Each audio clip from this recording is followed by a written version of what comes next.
Hello everyone, hope you're all okay.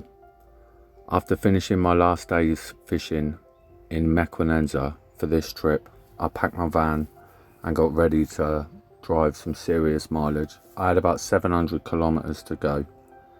I was sad to be seeing the back of Mequinenza, but once I'd got the drive out of the way, I was very much looking forward to getting back on the lake in France.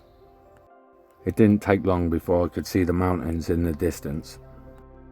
The Pyrenees Mountains offer a natural dividing border between France and Spain, and little did I know that I was in for a bit of a beautiful surprise. In the 10 days that I was in Mequinenza, the majority of the snow had melted in the trees and up on the mountains, and it had all rushed into the water, and it made the water really blue, and it's honestly some of the most beautiful scenery I've ever seen in my life. I've heard a theory before that when people encounter life-threatening situations, they claim to experience that their life is flashing before their eyes. And the theory that I've heard is that actually what they're experiencing is their memory going through the Rolodex of information in an attempt to come up with a solution to whatever life-threatening situation they find themselves in at the time. And I know it's a crazy thing to say, but when I was stood there looking at all this, I couldn't help but think, if I die in a state of panic, I sincerely hope that my brain just offers up the images and the memories of this place. I cannot imagine that I would go any other way apart from peacefully. Thought that occurred to me when I was standing on this edge. I just froze when I got to the edge and let my body fill with adrenaline. That little black dot there is a car.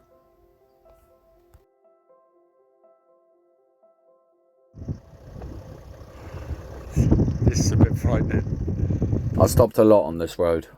Every few hundred meters was just a beautiful opportunity to take a look at the scenery and snatch a few shots, video and photos. But I had some driving to get done.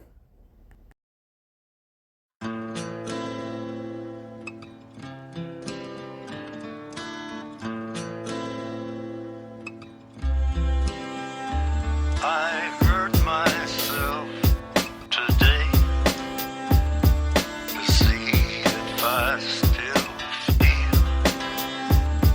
I focus on the pain, the only thing that's real. I still dedicate this one to my family, even when I'm feeling there's no ever after happily. My mum and dad divorced, back together, then it's off and on. Stress is at its peak and I'm still looking pretty nonchalant. My entourage shrunk down to extinction. I couldn't get a view of happiness in the distance. My family is tore at the seams, and it seems that the mess left behind is always going to be. I'm piss poor, I'm fighting an emotional war. Now my heart bore the scars from all the battles before. I got a sister who I hardly saw to now I never do. Families are stubborn, so there's nothing getting through. And it's true what I'm telling you, my blood in a pen. A dystopian mind state where nothing is left. I was running on empty till my girl came and said, Daniel, look at this quickly, it says that I'm pregnant. I hurt myself today to see if I still feel. I focus on the pain, the only thing that's real. Wow, we're gonna be parents, talk about underprepared. And I'd be lying if I told you that I never was scared. I was excited, man, a new life is priceless. My seed's heartbeat always growing in size. We shared names but we settled in a couple of days. We had the boys locked down but the girls was a pain. Could we agree? No, we couldn't, so we waited to see if we were having Vincent or baby name to be. The 20-week scan, man, we're having a lad. It's all real now, it hits that I'll soon be a dad. And that's crazy to say even now. 36-hour labour, never been so proud. Everything in perspective and they come first. Plus my parents looking steady, I just hope that it works. My whole family is love, just from words from the heart. We should stay stuck together, not just falling apart. I hurt myself today to see if I Traveling around, you get to meet a lot of people that are doing the same or similar. I met this lovely English couple at one of the airs that I was planning on staying at. They'd been traveling around Spain on their bike and they were making their way back to Calais to catch the ferry. Look at all that camping gear. We were nattering about everything and anything for a good hour and a half, 2 hours. It's funny how sometimes you can be more open with people that you'll never see again. And it turned out we'd shared quite a few similar life experiences. He did have some very strange tobacco though. One that I can't imagine we'll be seeing on the shelves in the UK anytime soon. Nice to meet you, safe travels! See you later! Hey, just preparing a little bit of dinner. Look at my view out there, look. Oh, is it going to focus? Not really. Look at that. Look at that, mate. Hey? It's beautiful out there. And you might be thinking, what beautiful nature reserve have you pulled up to? You know, what destination has he gone to now? I'll show you. I cut that video short because I found out that I was accidentally giving some incorrect information. I was saying that the air that I was staying in were in every city and every town in France. And I found out that that's not true. They are very common on all the highways. They're called Air and then D, whatever the name of the place is. And they're basically truck stops, caravan stops and car stops that are free to all road users. Some of them are nicer than others, but this particular one had, as you can see, two lakes, a picnic area, a shower block, a grey water waste unit, a fresh clean drinking water refill unit and a toilet block. I had been told by my friend on the motorbike to be careful staying the night on the airs.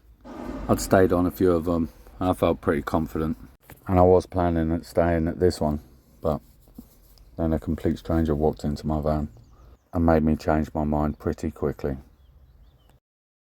For anyone wondering why I didn't just tell this bloke to aggressively do one, he seemed either sedated, intoxicated, or possibly a bit neurodiverse, and I didn't want to be unnecessarily cruel to someone that was just a bit different. Where are you going? Limoges. Limoges. Limoges. Yeah. Yeah, I go to Limoges for fishing. Pesca. Oui? Le Cap. Cape. What's that?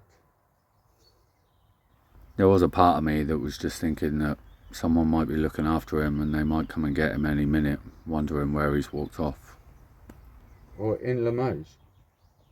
Où Limoges? Visiter. Visiting? Yeah, or visit, yeah. To Limoges, yeah. For fishing. For fishing. You understand? La pike? Pike? Limoges. Don't wait. Fishing. Fishing. You know? Yeah. Et là, non? Nah, it's no bueno, no good. Nah, no good. Yeah. Right. Yeah, anyway, I'm going to be getting on now.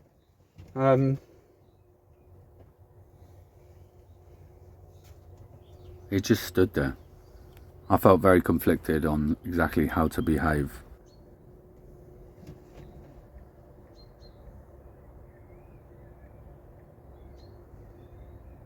Sleep here? Maybe, yeah. Yeah.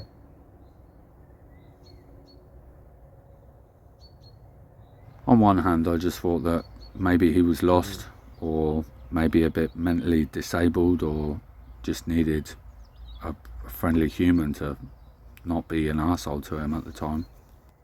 On the other hand, I'm constantly reminding myself that I'm the foreigner here, and that if things go pear-shaped, I need to try and make sure that I keep hold of my temper. You come from Spain? Oh, I'm English. English. Inglés. But I've travelled through Spain. He notices me filming him, and he actually seems happy about it. How do you say I have travelled from Spain? A mi In. cama. Oui.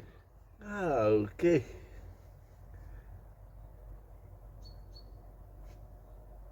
Yeah, he's dead. Oui. Dead. Yeah. Mm. Yeah. Vale. Okay. You want, yeah. Yeah. Yeah, I've travelled from, is there good fishing here?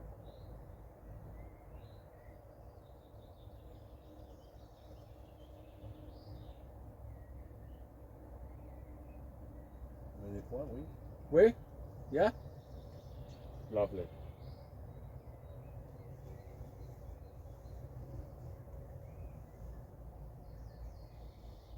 Bon pêche. Full pêche? Full pêche? Pêche. Pêche? Oh, pike. Pike? Huh? Huh? Pêche. Pêche? I just froze. Now I know there'll be a lot of people, including people that know me very well, my own friends and family, that will be just saying, why don't you just chin him? Or, you know, oh, I wouldn't have reacted like that. I don't know, even now, how I was supposed to react. He made me so nervous that I felt uncomfortable, but I just kept constantly thinking, have I got this right? Or am I reading, is this just a vulnerable person? He's acting so strangely. What is going to happen to me if I lose my temper and put him on the floor and give him a hiding? I know someone in Spain who got a 2-year suspended sentence for pushing someone. And I'm a very on or off, all or nothing sort of person. That's why I'm trying my very best to make it nothing. It's also why it takes me so long to realise that I could just walk around him and get in my van. Because I'm so amped up. I know that if I try to walk around him, any attempts in any way to close the distance up on me, that I'm going to react.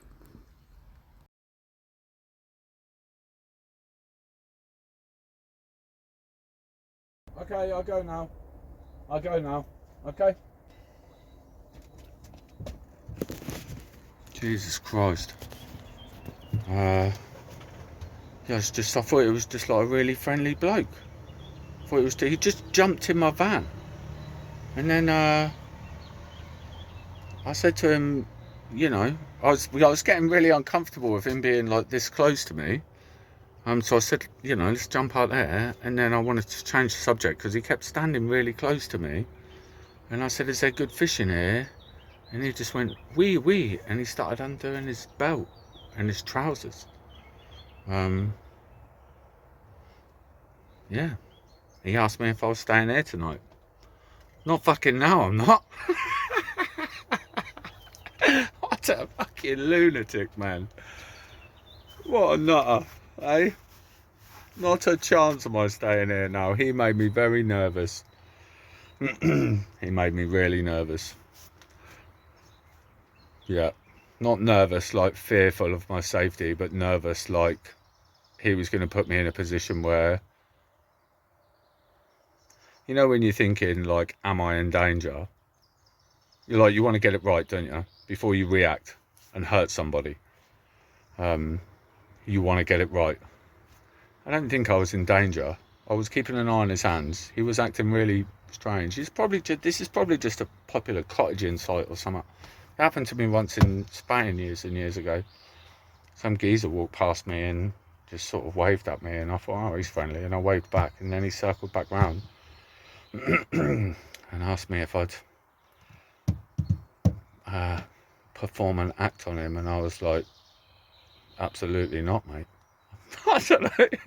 Absolutely not. No, but there's no way I'm staying here. I'm moving on. Not a chance, boy.